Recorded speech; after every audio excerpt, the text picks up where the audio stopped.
Já sabra, dia de Rincón na Tilburg. Conta-nos, que dia preciso na onda conta bem que preparação?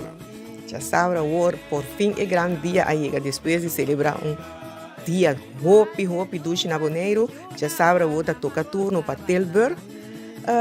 E também começar 10 horas de merdia, então até 9 horas da noite.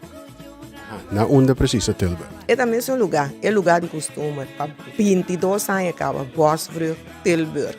Isso. Então conta bem que preparação?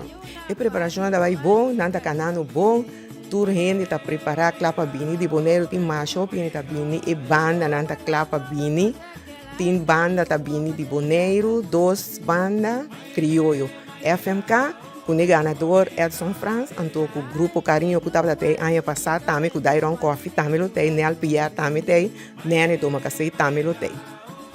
Então, compõe a carte e quanto é?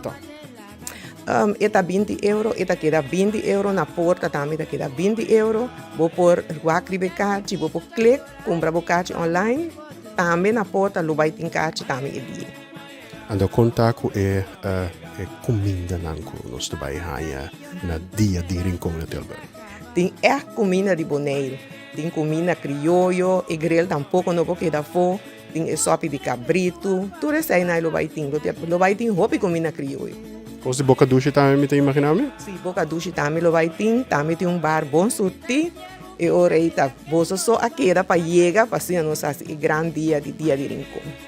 Me deleguei na senhora Elba para invitar o povo completo para join-nos para o dia de Rincón na Tilburg.